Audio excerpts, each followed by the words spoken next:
estaremos orando para iniciar o nosso culto de louvor e adoração a Deus. Ó Deus Todo-Poderoso, que estamos em Tua presença, Senhor. Te agradecemos, ó Deus, pela oportunidade que temos de estar em Tua casa para louvar e bendizer o Teu santo nome, Pai. Nesse momento eu quero pedir humildemente que o Senhor se faça presente neste lugar e que o Senhor receba o nosso louvor, receba a nossa gratidão, a nossa adoração, através, Senhor, dos louvores que serão entoados, de tudo que for falado aqui, Pai. É unicamente para a honra e glória do Teu santo nome, Senhor Jesus. É o que eu te peço e eu te agradeço, em nome de Jesus. Amém. Som.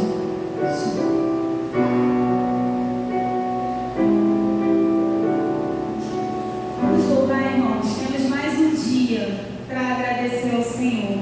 Mais um dia para louvar o Senhor, porque estamos na sua casa, porque o Senhor nos levantou, porque o Senhor nos justificou, o Senhor nos abasteceu da sua graça maravilhosa para estarmos aqui hoje. E não é por acaso, não é apenas mais um culto, é mais um dia que o Senhor nos concede para que sejamos gratos. Amém? Amém.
Sim.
Ó Senhor Deus, graças te damos, ó Pai, por tudo que tem feito em nossas vidas, ó Pai.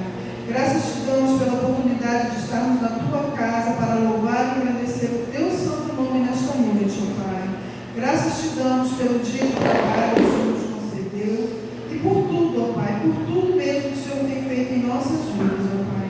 Agora eu venho te agradecer pelos dízimos e ofertas que foram entregues na tua casa, Senhor. Que o Senhor possa estar nos ajudando, Senhor, a multiplicar, Senhor, essa quantia, ó Pai, para que possamos honrar os compromissos da tua casa, Senhor. Que o Senhor possa estar nos dando sabedoria, entendimento, ó Pai, aonde usar melhor essa quantia para fazer o melhor para ti, Senhor. Que o Senhor possa estar abençoando também aqueles que não puderam ofertar com quantia, Senhor, mas que estão ofertando as suas vidas aqui, Senhor, louvando e agradecendo o teu santo nome nesta noite, ó Pai. Que o Senhor possa ser com este culto desta noite, que tudo que há de acontecer que seja para a honra e glória do teu santo nome, ó Pai. Se vocês puderem pedir, peça e agradecer em nome do Senhor Jesus. Amém. Amém. Alguém faz aniversário essa semana? Alguém faz aniversário junto com Jesus? Aniversário de casamento? Não? Amém. Então, quero chamar o ministério de louvor. Convidar os irmãos a se colocarem de pé novamente. Estaremos de louvor mais uma vez.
Não vim atrás de bênçãos. Jesus, não deves nada para mim, mas o que tu podes fazer, só quero a ti.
Senhor, nós te agradecemos, ó Pai, pela oportunidade, ó Pai, de estarmos aqui, de louvar, ó Pai, de render, ó Pai, louvores a Ti. E nessa noite, ó Pai, nós te pedimos, ó Pai, que o Senhor fale, Pai, conosco, ó Pai. Nós te pedimos, ó Pai, que o Senhor fale conosco através da Tua palavra, através da Tua leitura, ó Pai, que foi falado aqui. Então nós te pedimos, ó Pai, que o Senhor fale nos nossos corações mais uma vez. É isso que eu te peço, te agradecer em nome do Senhor Jesus. Amém. Diante do Pai, Senhor, para nosso pastor.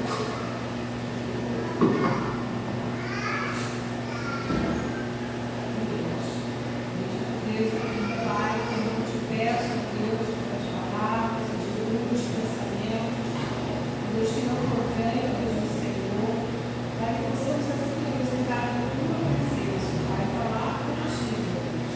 Agora, nesse momento, coloco diante do teu local, do filho, que o Senhor possa estar justificando o meu físico, mental, espiritualmente, e para Deus, em cada dia, o Senhor possa, Deus, estar dando certo, Pai, segmento da tua santa e divina palavra, Pai.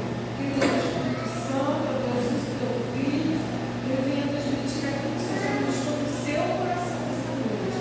Que seja o Senhor falando a tua igreja, em nome de Jesus. Amém.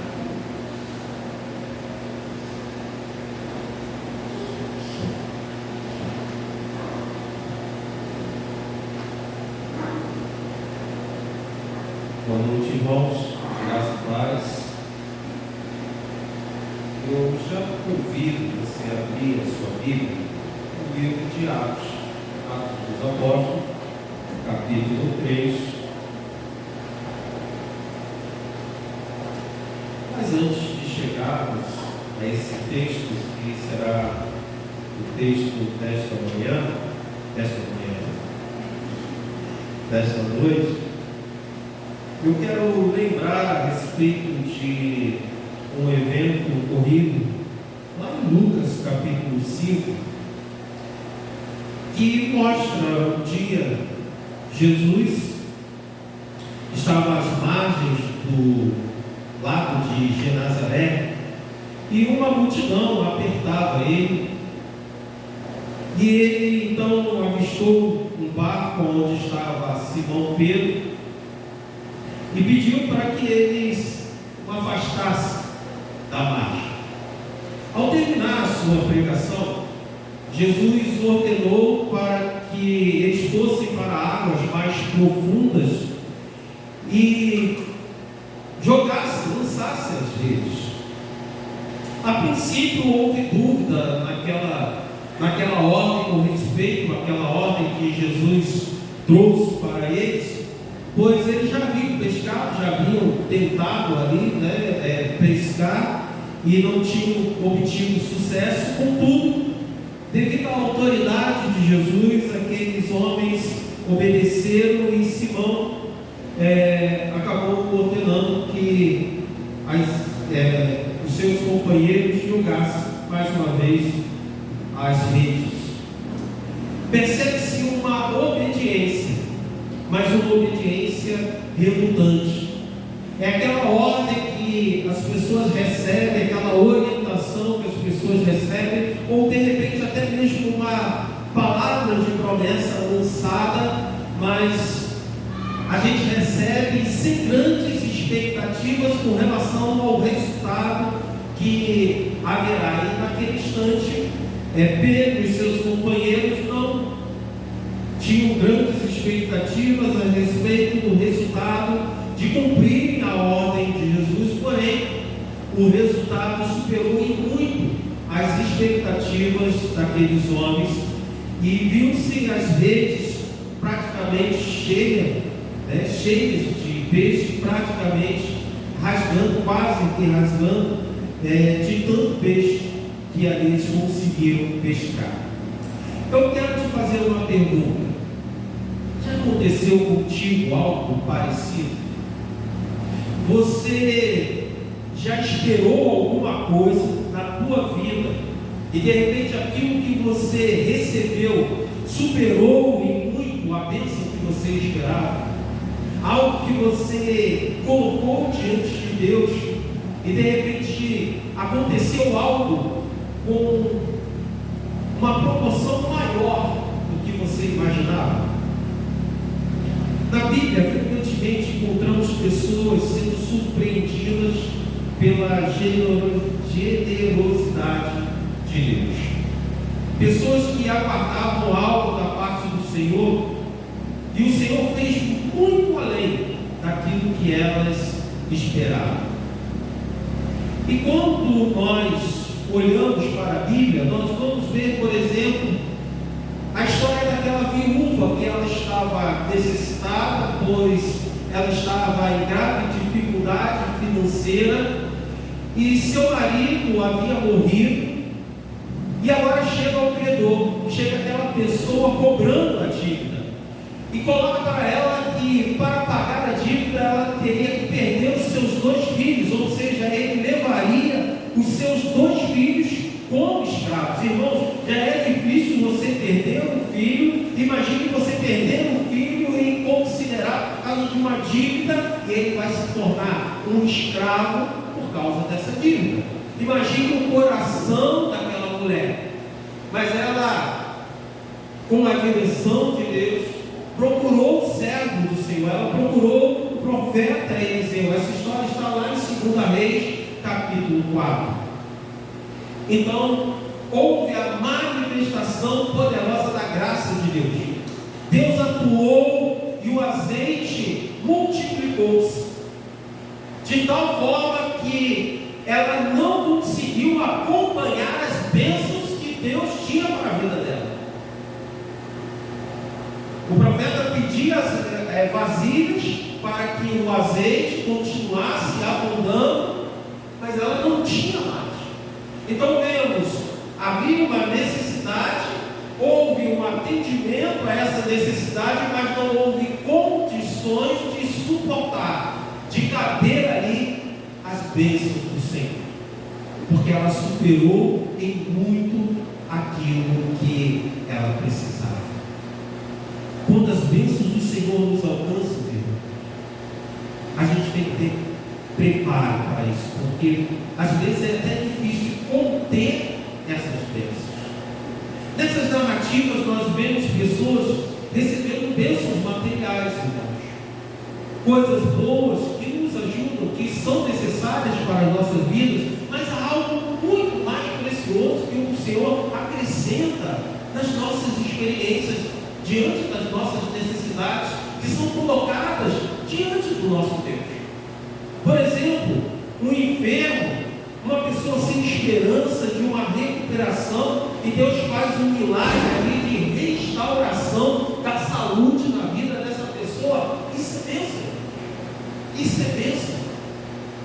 Mas é muito maior e uma bênção de uma proporção sem igual à experiência de ver o milagre de Deus, de saber que Deus cuida de nós, de saber que podemos contar com Deus, que passaremos pelas lutas, passaremos pelas dificuldades, mas temos ali presente conosco o Senhor Deus. É mais profundo ainda quando a vida que é marcada por dor, por sofrimento, por perdas, e a gente ora como um necessitado, como alguém que precisa, a gente chora, a gente se derrama na presença do Senhor, e Deus transforma não somente aquela situação, mas acima de tudo, Deus nos mostra que somos filhos dele, que somos cuidados dele, que somos a menina dos olhos dele. E foi exatamente isso que aconteceu no início da formação da igreja cristã. Então, lá em Atos, capítulo 3, versículo 1 ao 10, eu quero compartilhar contigo essa história e, através dela, mostrar como o nosso Deus é poderoso, mas também é fiel. Atos dos Apóstolos, capítulo 3, versículo 1 ao 10. Pedro e João subiam ao templo para a oração da hora nona. Era levado um homem coxo de nascença, o qual punham diariamente à porta do templo, chamada Formosa, para pedir esmola aos que entravam. Vendo ele a Pedro e João que iam entrar no templo, implorava que lhe dessem uma esmola. Pedro, fitando, juntamente com João, disse: olha para nós. Ele os olhava atentamente, esperando receber alguma coisa. Pedro, porém, lhe disse: não possuo nem prata, nem ouro, mas o que tenho, isso te dou. Em nome de Jesus Cristo, Nazareno, anda. E tomando pela mão direita, o levantou. Imediatamente os seus pés e tornozelos se firmaram. De um salto se pôs em pé, passou a andar e entrou com eles no templo, saltando e louvando a Deus. Viu todo o povo a andar e a louvar a Deus, e reconheceram ser ele o mesmo que esmolava, assentado à porta formosa do templo, e se encheram de admiração e assombro por isso que lhe aconteceu. Soberano Deus, eu te rogo que, em nome do Senhor Jesus, o Senhor venha nos capacitar a compreender a mensagem que vem da tua parte. E eu te peço, Pai, humildemente, que o Senhor venha me capacitar a ser um instrumento do Senhor para a ministração desta bendita palavra. Que o teu poder, ó Deus, venha alcançar o coração e a mente de cada um dos teus servos que aqui estão ou que está recebendo esta mensagem. Eu te rogo em nome do Senhor Jesus. Amém e amém. Neste texto nós encontramos um homem coxo sentado à porta do templo, um lugar estratégico para o pedinte. E a gente, isso é interessante logo de cara, irmãos. Quando nós temos um problema, nós elaboramos, nós pensamos numa estratégia para que isso possa ser solucionado. Então nós calculamos, né? O que a gente vai fazer, como que a gente vai fazer, quais os melhores recursos para a gente alcançar de repente a solução dos nossos problemas ou amenizar os nossos problemas. E assim ele fez, irmãos. Ele calculou que aquele local era um local bem estratégico e de fato o é. A Bíblia ela não dá detalhes sobre a história desse homem. Ela não fala quanto tempo, mas traz um detalhe bem importante. Ela fala que desde nascença. Não fala quanto tempo, ou seja, quantos anos ele estava naquele instante.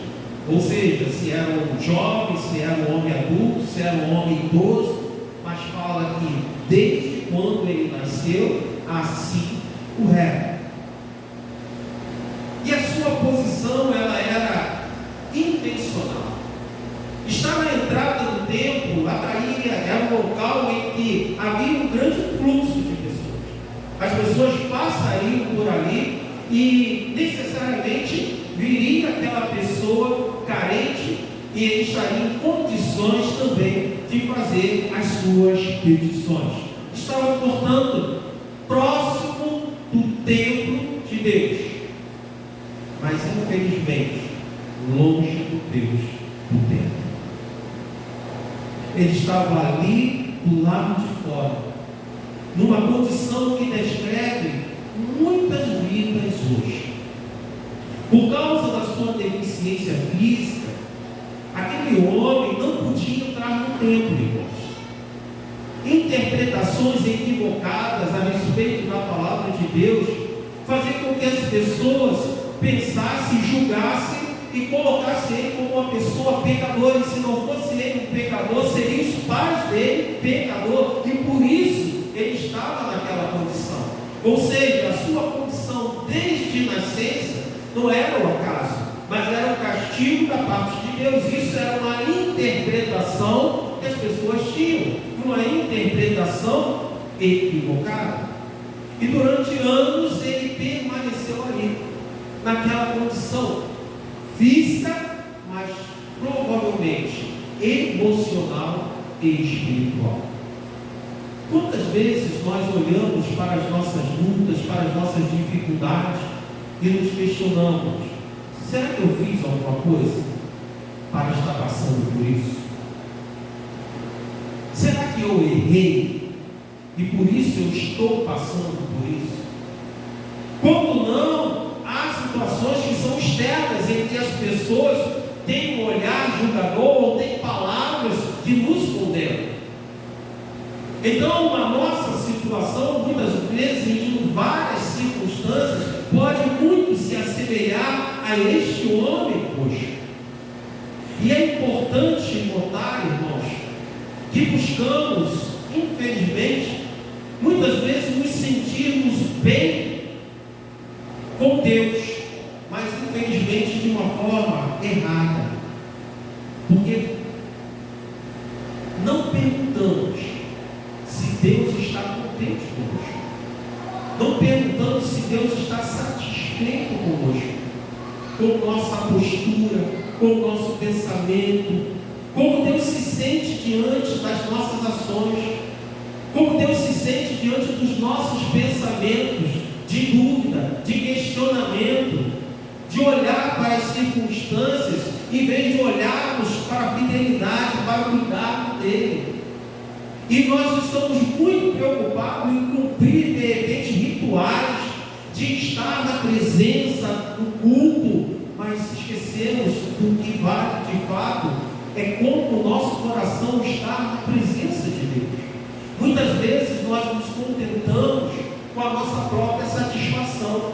Vamos ao culto, vamos ao templo, vamos prestar o culto ao Senhor. Eu fui lá, cantei, louvei, eu li os textos, eu orei e saio de lá satisfeito. Mas o que você entregou para o Senhor? O que você tem entregue para o Senhor? Como você tem se comportado diante do Senhor? Você tem de fato valorizado o amor dele por você, o cuidado dele por você? Contemos aquele encosto. Naquele dia, porém, algo mudou. Ao passar ali, Pedro e João ouviram o apelo daquele homem, e é provável que as palavras que ele dava para as pessoas como pedinte, assim como as esmolas que as pessoas entregavam para ele, eram atitudes repetitivas, mecânicas, automáticas, sem reflexão. Quem dava, fazia porque de repente era uma prática religiosa, porque a sua religião pedia, e ele pedia porque ele tinha necessidade, e nunca olhou para algo maior do que a necessidade financeira dele. Mas aí ele encontrou com Pedro e João. E Pedro fez algo diferente com ele. Pedro disse para ele: olhe para mim, olhe para nós. Ninguém havia feito aquilo antes, irmãos. Todos seguiam o ritual. Ninguém havia buscado um contato verdadeiro com aquele homem necessitado. Ninguém tinha feito aquilo que aqueles dois servos do Senhor fizeram naquele instante. Pedro quis que o coxo olhasse nos seus olhos. Pedro quis aproximação, presença, uma relação. Pedro ali é um retrato da figura de Jesus, irmãos, daquilo que Deus quer conosco. Deus não quer simplesmente nos entregar aquilo que nós pedimos para Ele. Temos necessidade e Ele sabe de cada uma das nossas necessidades. Mas o Senhor pede, como Pedro pediu para aquele homem: olhe para mim. O Senhor pede: olhe para mim. E esse olhar para mim significa aproximação. Olha, eu não quero somente te dar aquilo que você precisa, eu quero que você viva uma vida de proximidade, de comunhão comigo. Eu quero que nós possamos desenvolver um relacionamento em que eu esteja presente na tua vida.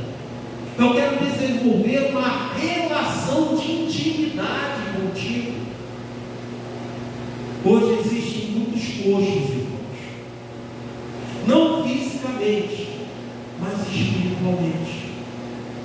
São pessoas que não conseguem desenvolver a sua vida, não conseguem dar prosseguimento, estão paralisados desde sempre na sua vida, seja uma paralisia emocional, seja uma questão espiritual. As pessoas estão ali paradas no tempo, não há um desenvolvimento na sua vida. O seu contato com Deus é semelhante ao oposto com Pedro e João, superficial e quase comercial. Eu preciso, eu peço e Ele me dá. Eu vou à igreja, oro. Eu vou para o meu quarto, oro. Eu preciso, eu peço e Ele me dá. O que está faltando aí nesse relacionamento, irmãos, é amizade, é carinho, é companheirismo, é amor, é intimidade.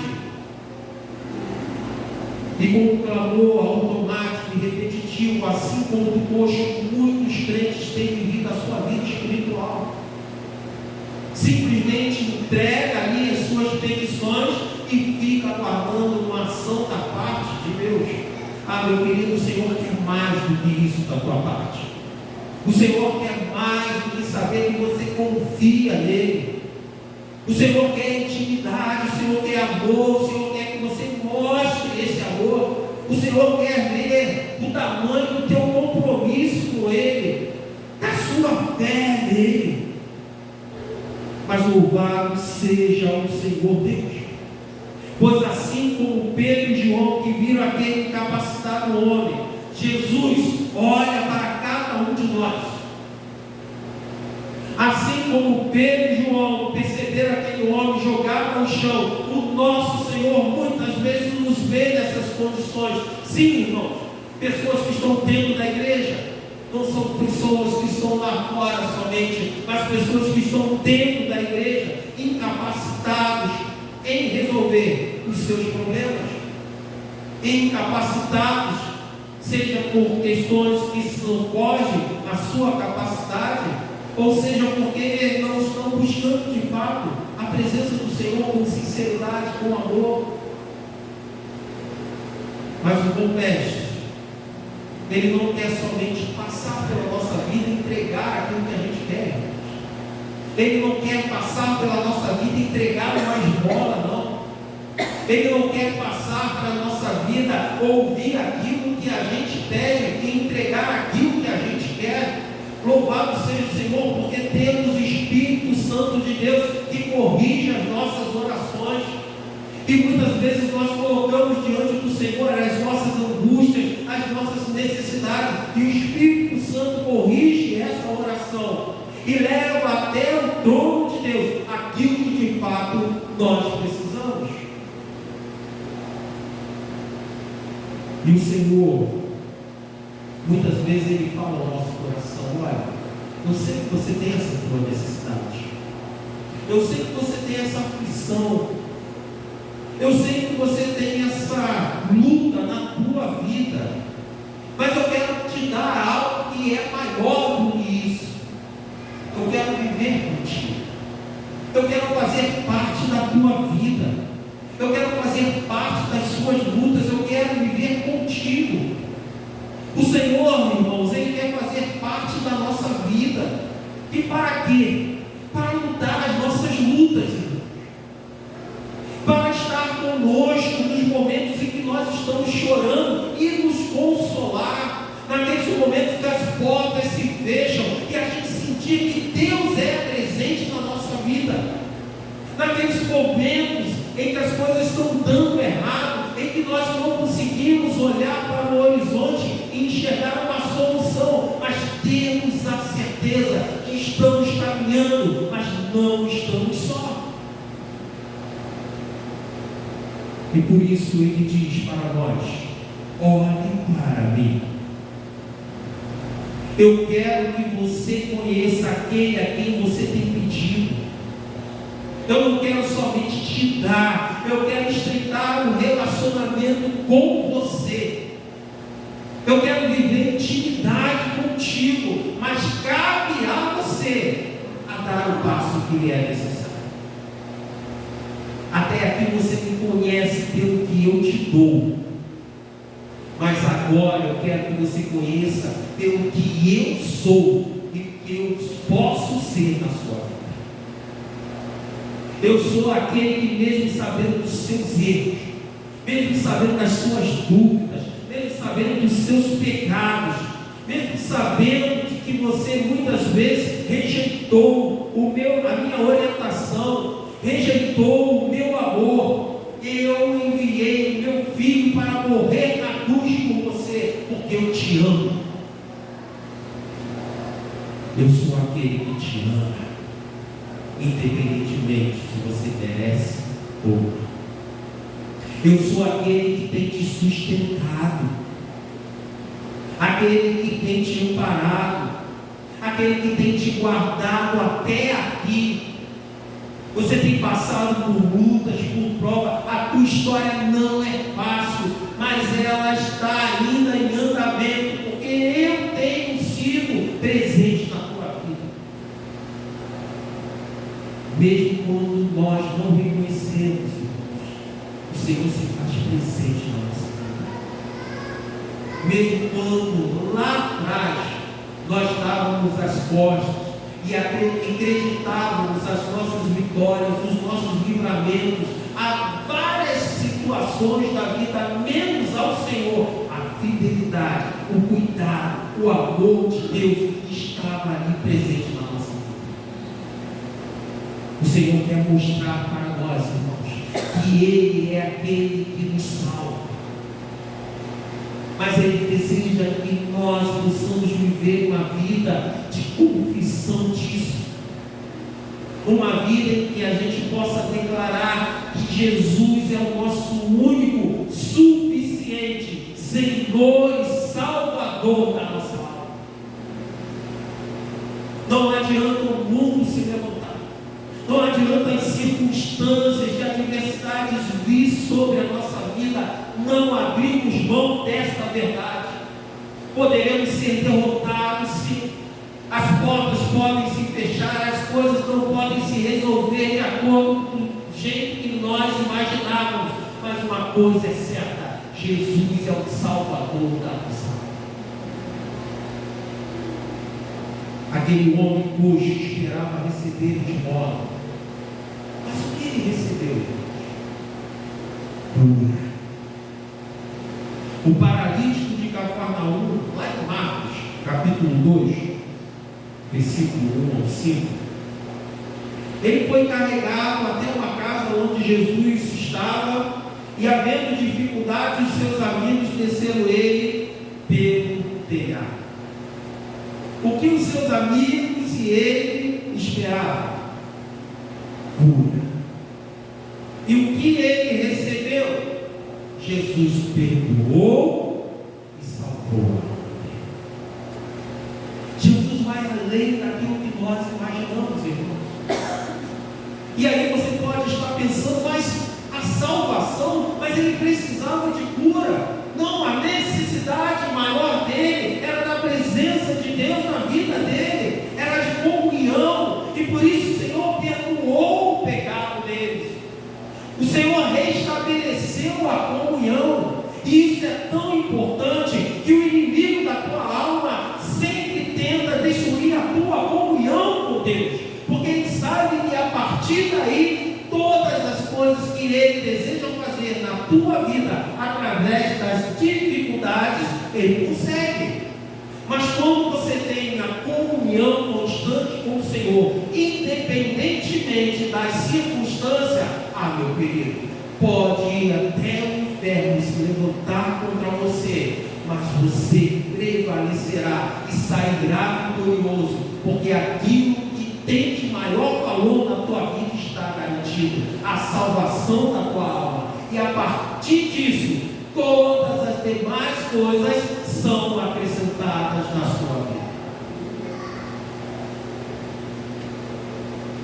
Quando nós vamos ao médico, a gente recebe um diagnóstico ali, tem pessoas que fazem isso, né? E aí começa a duvidar daquilo que o médico descobriu. Eu acho que não é isso não. Eu acho que é outra coisa. Aí o médico dá um medicamento, passa lá o medicamento, eu não vou comprar não. Eu acho que isso não vai me atender. Infelizmente, de fato, às vezes acontece essa situação. Mas, de forma geral, nós precisamos confiar no tratamento. Nós passamos por um exame, nós fomos atendidos, examinados, uma pessoa que teoricamente tem conhecimento e capacidade de ler aquele laudo, trouxe para nós uma possível solução, apresentou os medicamentos e a gente tem que seguir o tratamento. Se ignoramos o diagnóstico, aconteceu duas coisas: perdemos tempo e talvez recursos, porque você pagou aquele médico e não te atendeu. Deus tem algo a te oferecer, mas a gente precisa confiar no diagnóstico do Senhor. E o diagnóstico muitas vezes não é o que a gente quer ouvir. Muitas vezes não é aquele que a gente gostaria que ele falasse. Ele está oferecendo para nós e sempre oferecerá para nós aquilo que nós precisamos, a verdade. A verdade absoluta. O Senhor não mente, o Senhor não engana. A verdade, muitas vezes, que é dura, ela pode nos deixar entristecidos, mas é a verdade necessária. E Ele faz isso porque Ele sabe o que é melhor para nós. Lá em Romanos, capítulo 8, versículo 26 ao 28, o apóstolo Paulo traz a seguinte mensagem para nós, que fala a respeito disso. Assim também o Espírito de Deus vem nos ajudar na nossa fraqueza, pois não sabemos como devemos orar, ou seja, pedir, mas o Espírito de Deus, com gemidos que não podem ser explicados por palavras, pede a Deus em nosso favor. E Deus, que vê o que está dentro do coração, sabe qual é o pensamento do Espírito, porque o Espírito pede em favor do povo de Deus, e pede de acordo com a vontade de quem? Tua? Não, de Deus. Pois sabemos que todas as coisas, vou repetir, sabemos que todas as coisas, não é uma coisa, não é outra, não é somente coisas boas, sabemos que todas as coisas trabalham juntas para o bem daqueles que amam a Deus, daqueles a quem Ele chamou de acordo com o seu plano.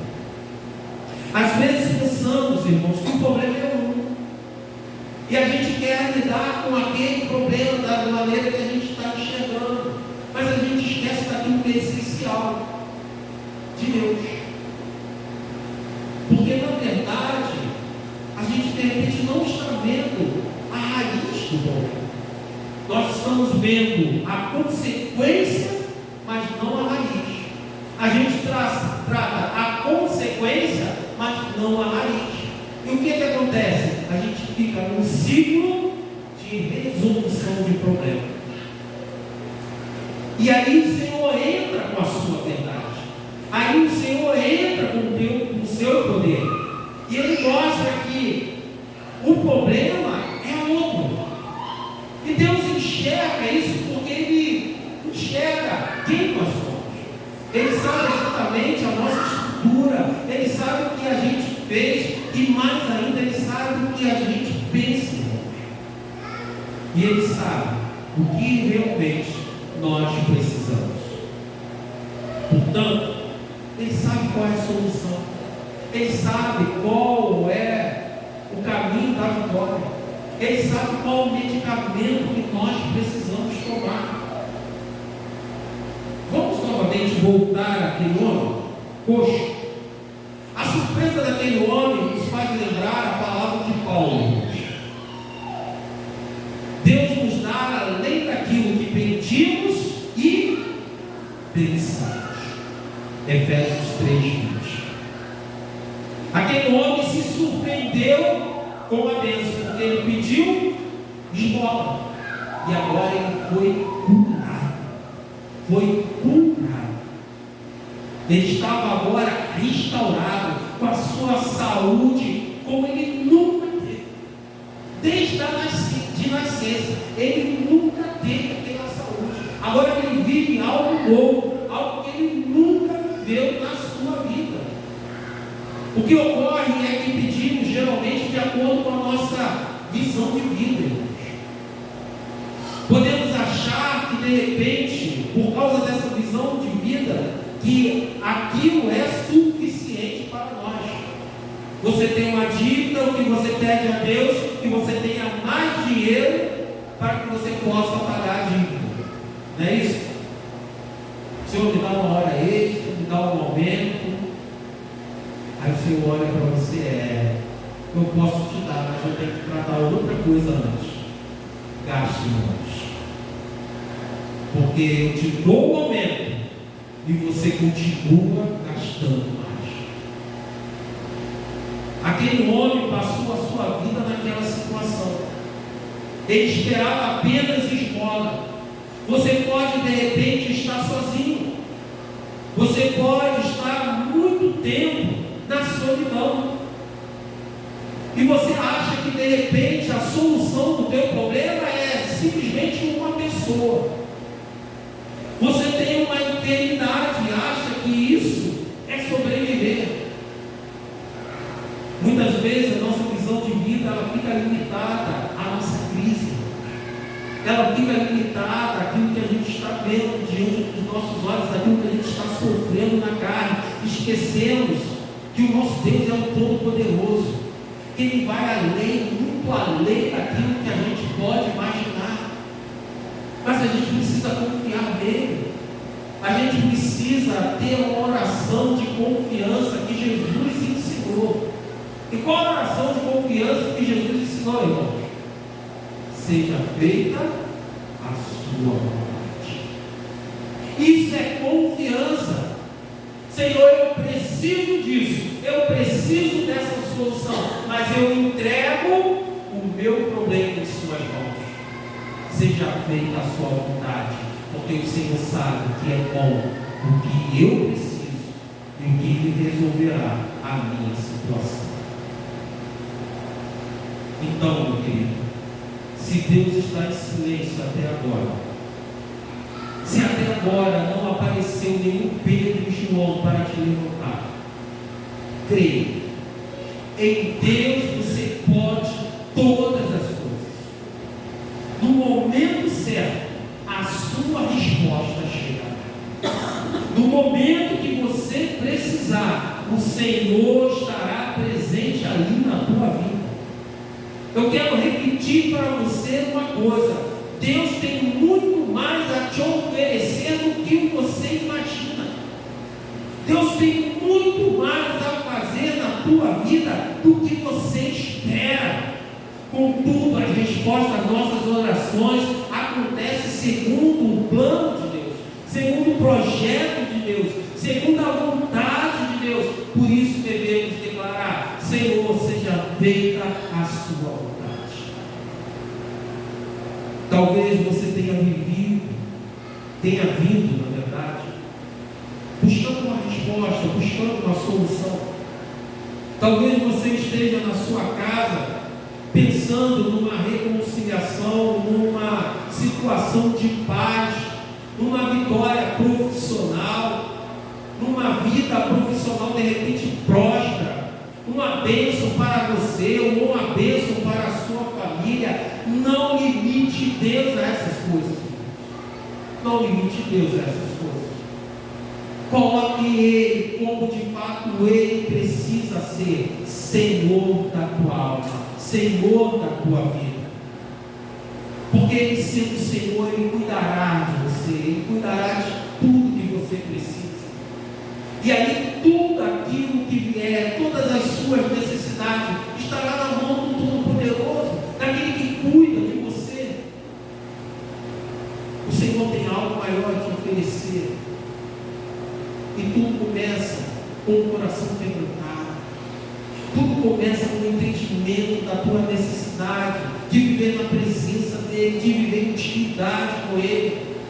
Ele quer fazer isso porque Ele sabe que muitos dos seus problemas não estão nos outros, não estão nas circunstâncias, mas muitas vezes a raiz do problema está em você, e Ele quer te tratar, mas para Ele te tratar, Ele precisa ser Senhor da tua vida. Você precisa entregar o comando da tua vida a Ele. Ele tem que ser a tua bússola, Ele tem que ser o teu norte, Ele tem que ser o Senhor de fato, aquele que comanda aquilo que você vai fazer. Creia no Senhor Jesus, creia no poder dEle, mas acima de tudo, aceite o Senhor como Salvador da tua alma, aceite o Senhor como teu Redentor. Você acredita no poder de Deus? Você acredita no Senhor Jesus? Você acredita que Ele pode transformar a vida como Ele fez da vida daquele coxo? Você acredita que o poder manifesto dEle pode restaurar a saúde até mesmo daquele que nunca teve? A gente precisa viver essa fé, não uma fé teórica, mas uma fé real. Uma fé que a gente está sentindo agora ali, a gente está sentindo aquele momento de dificuldade, mas continuamos crendo na fidelidade de Deus. Então eu te pergunto mais uma vez: você confia nele? Você confia no teu Deus? Você confia que o teu bem mais precioso precisa estar nas mãos dele? Então entrega esse bem a Ele. E esse bem não são posses. Esse bem não é a tua família. O teu bem mais precioso não é a tua família. Eu não estou falando que a tua família não tem valor. Sim, ela tem valor, muito valor para Deus. O teu bem mais precioso não é o teu emprego. O teu bem mais precioso é a tua alma. E é isso que o Senhor está pedindo, para cuidar da tua alma. Ele está pedindo para te libertar, Ele está pedindo para te resgatar, Ele está pedindo para te restaurar. Então, você precisa confiar nele. Você precisa entregar a tua vida, o teu coração a Ele. Você precisa acreditar que há poder nele para transformar a tua vida, assim como Ele transformou a vida daquele coxo. Em nome do Senhor Jesus, eu quero trazer para a tua vida uma palavra que veio da parte de Deus. Levanta e anda. Levanta e anda. O teu problema não é uma enfermidade física de estar coxo, mas de repente é uma circunstância espiritual, de repente é uma circunstância emocional, de repente é uma circunstância de um problema que precisa ser solucionado. E em nome do Senhor Jesus, eu estou declarando para a tua vida: levanta e anda. Tenha uma atitude de fé, de confiança no Senhor. Ande de mãos dadas com o Senhor. Dê passos firmes de fé, de confiança. Um passo de cada vez, mas siga em direção àquilo que Cristo propõe para a tua vida. Levanta e anda. Vai trabalhar, vai lutar, vai pelejar, mas faça isso com a confiança no Senhor, de que Ele é Senhor da tua vida, Senhor da tua alma. Enfrente as suas batalhas, mas faça isso crendo que o Senhor é Senhor da vitória. E a maior vitória que Ele pode te dar, Ele já conquistou na cruz do Calvário para ti: a salvação da tua alma. Então, por que você ainda permanece no mesmo lugar? Por que você permanece duvidando? Por que você permanece ainda preso às suas dificuldades? Olhe para Cristo. Isaías 43, versículo 1, 2 e 2. O Senhor Deus que o criou diz: não tenha medo, pois eu o salvarei. eu chamei pelo seu nome. Você é meu. Você pertence ao Senhor. Quando você atravessar águas profundas, o Senhor diz: eu estarei ao seu lado e você não a afogará. Quando você passar pelo meio do fogo, as chamas não o queimarão, porque o Senhor se fará presente na sua vida. Mas você precisa tomar uma outra decisão: juntar-se ao povo de fé, juntar-se ao povo que crê, louvá-lo e adorá-lo em todas as circunstâncias, dar prioridade para a tua vida ao Senhor, viver em santidade, ou seja, separado para o Senhor, para se fazer parte da família de Deus. Entregue-se ao povo de Deus. Ouça o que Jesus disse, Mateus 10, versículo 32 e 33: quem, pois, me confessar diante dos homens, eu também o confessarei diante do meu Pai que está nos céus. Mas aquele que me negar diante dos homens, eu também o negarei diante do meu Pai que está nos céus. Você quer as bênçãos? Então entregue o teu coração ao Senhor.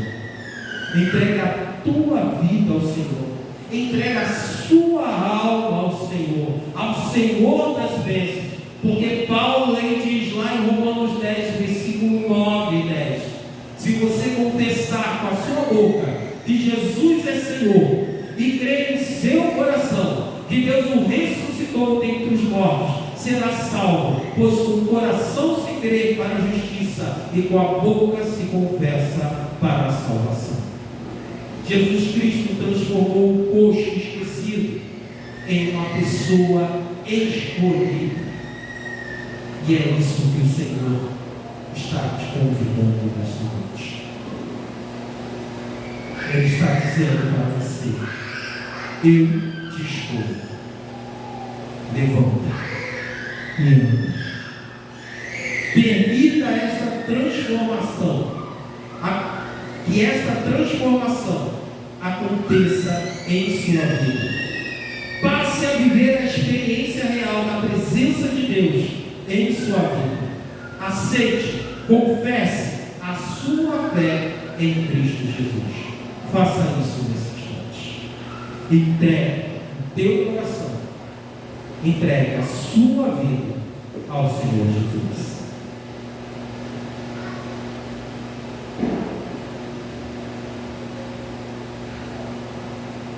Não é um pedido de esmola, não é um pedido de favor,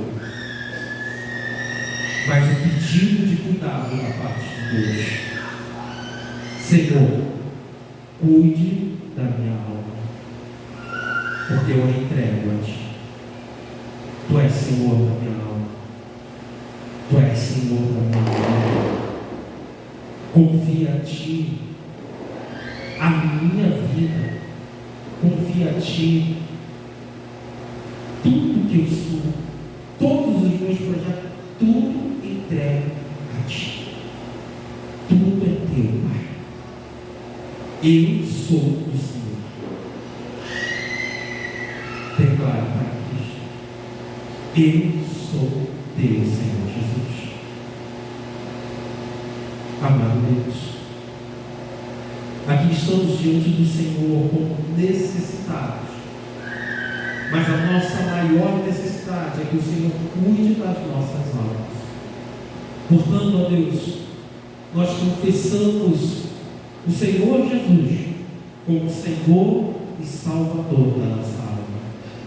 Nós declaramos para o inimigo da nossa alma que este bem precioso que o Deus Pai nos deu, chamado alma, a Cristo pertence.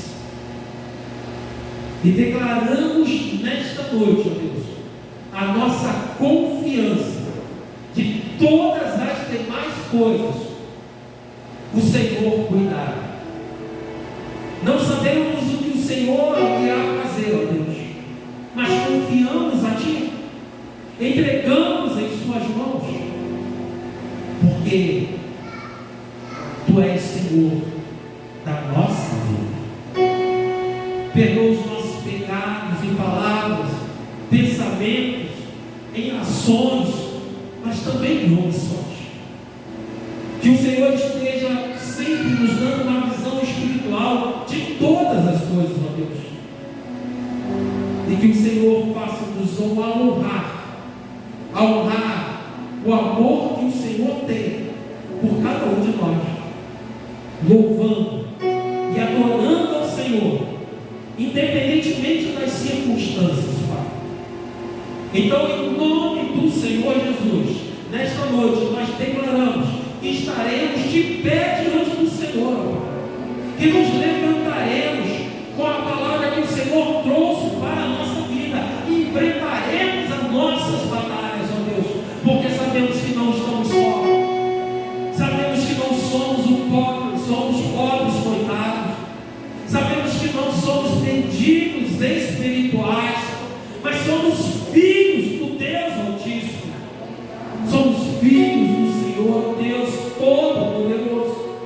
Por isso nós iremos em frente, por isso nós marcharemos na direção que o Senhor propõe para nós, para alcançarmos, não somente alcançarmos as bênçãos que o Senhor tem preparado para nós, mas alcançarmos também almas que estão desesperadas, almas que estão desalentadas, que estão sem esperanças, para que possam também pertencer ao teu reino. Que as nossas histórias de lutas, ó Deus, sejam meramente oportunidades para exaltar o teu nome, para dizer quão grande é o nosso Deus. Leve o teu povo para os seus lares debaixo da tua presença e da tua paz, e que o amor de Deus Pai, a graça salvadora do Senhor Jesus e as consolações do Espírito Santo de Deus seja com a Igreja Batista do Vinhedo, seja com os nossos irmãos que estão escutando, assistindo este culto, e seja com todo o seu povo espalhado por toda a face da terra, Deus. É que eu te rogo em nome do Senhor Jesus. Amém e amém.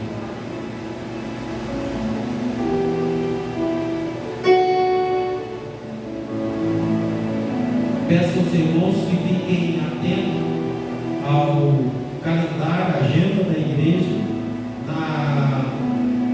O culto não terá culto quarta-feira, será na quinta-feira, dia 25, às 19 horas.